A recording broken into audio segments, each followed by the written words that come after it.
आप सभी को जय श्री राम और हमारे channel reaction shorts with viral दीदी पर स्वागत है।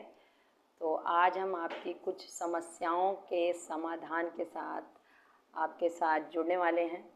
तो आप इसको लास्ट तक देखिएगा, शायद आपको कुछ उपाय आपके जीवन को आसान करने के लिए मिल जाएं। तो आज पहला सवाल यही है कि आप कब सीखेंगे अपने जीवन को और अपनी भावनाओं को कैसे संभालें। तो आप इसको 60 साल के बाद संभालना चाहते हैं या अभी संभाल के आप अपने 60-70 साल जो भी आपकी आयु है, जीवन है, उसको अच्छा बनाया जा सके। तो आप बताइए कि जीवन समस्या है या आप समस्या हैं, या फिर जो दो प्रमुख चीज़ें मिली हैं याददाश्त और कल्पना, वो आपके लिए समस्या बन गई है। तो आज हम उसी महत्वपूर्ण बिंदु पे बात करेंगे। तो इस मानव शरीर को कैसे समझा जाए, इस स्ट्रक्चर को, इस केमिस्ट्री को, इस मशीनरी को कैसे समझा जाए। तो हमें अपनी पूरी क्षमता के साथ इसका प्रयोग करना है, लेकिन आप समस्या नहीं होना चाहिए कि आप ही समस्या बन जाएं इसका। तो यहाँ पे यही है कि आप समस्या ना बने, आप समस्या समाधान करने के लिए ही ये जीवन है। तो जो भी छोटी छोटी घटनाएं जीवन में होती हैं, चाहे वो आप किसी एग्ज़ाम में फेल होते हैं, या फिर आपका ब्रेकअप होता है, आपको धोखा मिलता है, या फिर आप नौकरी से बाहर होते हैं, ये आपके जीवन और मृत्यु के बीच घटित होने वाली बहुत छोटी घटना है, जिसको लेके आप उसका बहुत बड़ा मुद्दा बना देते हैं और आप एक खुद समस्या बन के खड़े हो जाते हैं। तो कृपया करके आप अपने साथ ऐसा ना करें। तो इसके लिए हमारे वैदिक ग्रंथों में योग है, साधन है, तमाम चीज़ें। योग का मतलब है कि आप अपने शरीर को तोड़ेंगे, मरोड़ेंगे नहीं, ऐसा नहीं होना चाहिए। योग का मतलब है कि एक हो जाना, एक हो जाना। क्योंकि आप कहते हैं कि आपको अपने आसपास रहने वालों से समस्या है, आपके आसपास वालों ने आपको चीट किया, आपको धोखा दिया, तो ये आपके लिए समस्या हो गई। लेकिन आप कहते हैं कि अब हम किसी से कोई लेन देन नहीं रखना चाहते, लेकिन आप भी आज भी आप इस ब्रह्मांड में लेन देन में शामिल हैं, क्योंकि आप सांस छोड़ रहे हैं, पेड़ पौधे ले रहे हैं, वो ऑक्सीजन दे रहे हैं, आप ले रहे हैं। तो आज भी आप लेन देन में हैं, लेकिन आपको नहीं पता आपने क्या किया है। आपने अपने घर को, खुद को विचारों से अपने को गोदाम बना रखा है, अपने घर को चीज़ों से गोदाम बना रखा है।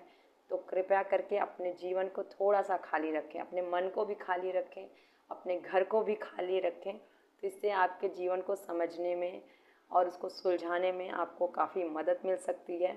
तो जो आपको दो पावरफुल चीज़ें मिली हैं मानव मशीनरी में, तो आप उसको अच्छे से समझें, उसका गलत उपयोग ना करें।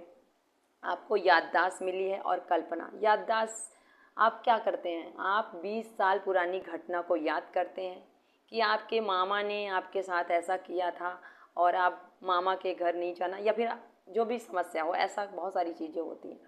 तो आपने क्या किया, जो याददाश्त आपकी ताकत हो सकती थी, जिससे आप कुछ और कर सकते थे, आप उससे ईर्ष्या और जलन पैदा कर रहे हैं। तो ऐसा ना करें। दूसरी जो हमारी कल्पना शक्ति है, जिससे हम सोच सकते थे कि हम कल में बहुत कुछ बेहतर कर सकते हैं, उसके लिए आज हम एक आइडिया बना सकते थे, एक कुछ ऐसा डेवलप कर सकते थे। लेकिन हमने क्या किया, हमने जो 2 दिन बाद समस्या आने वाली थी उसको सोच लिया। कल्पना शक्ति अब क्या हो गई, हमारी जो कल्पना शक्ति थी वो हमारी कमजोरी में बदल गई। तो हमने हमेशा यही किया है, हमने अपने यूज़र मैनुअल को नहीं पढ़ा है, दुनिया की सारी किताबें पढ़ी, इस मानव मशीनरी को हमने नहीं पढ़ा। ये हमारी सबसे बड़ी भूल है। तो कृपया करके सबसे पहले आप अपने यूज़र मैनुअल को पढ़िए और उसको उसी तरह से आगे डायरेक्शन में ले जाइए। और कभी भी चाहे दुनिया आपके खिलाफ हो जाए, तो लेकिन जो आपकी मशीनरी है, जो आपको सिस्टम दिया गया, उसको हमेशा सही करने की कोशिश करिए। इसमें कुछ गड़बड़ ना होने पाए, ये आपकी जिम्मेदारी है। तो मैं यही कहूँगी, जो भी आपको कल्पना करने की ताकत है और याददाश्त की ताकत है, तो क्योंकि अगर आज की तारीख में आपका आधा दिमाग निकाल दिया जाए, तो ना आपको कोई दुख होगा, ना आपके पास कोई समस्या होगी, ना आप किसी से ईर्ष्या करेंगे, बस आप ऐसे बैठे होंगे। तो आपको जो ताकत मिली है तो उसको दुख, ईर्ष्या, नफरत या फिर अफसोस में मत बदलिए। कुछ लोग कहते हैं कि हम स्वर्ग में जाना चाहते हैं, तो जो स्वर्ग में जाना चाहते हैं, क्या ये मानवता के लिए एक मूर्खतापूर्ण शब्द नहीं है कि हम स्वर्ग में जाना चाहते हैं? तो क्या आप निश्चित नहीं किए कि आप जो स्वर्ग में जाना चाहते हैं वो अपने जीवन को पहले से ही नर्क बना रखे हैं? इसका मतलब यही है। तो इसलिए अब वो स्वर्ग में जाना चाहते हैं और अभी दुनिया को वो नर्क बना रहे हैं। तो कृपया करके आप अपने साथ ऐसा मत करिए। अपने जीवन को समझिए, उसको सुलझाइए। जीवन और मृत्यु के बीच में जो छोटी छोटी घटनाएं हो रही हैं उसमें उलझिए मत। आप अपने जीवन को पूरी तरह से देखिए और उसके लीडर आप खुद बनिए और उसको लीड करिए। अपना रिमोट कंट्रोल किसी और को मत दीजिए।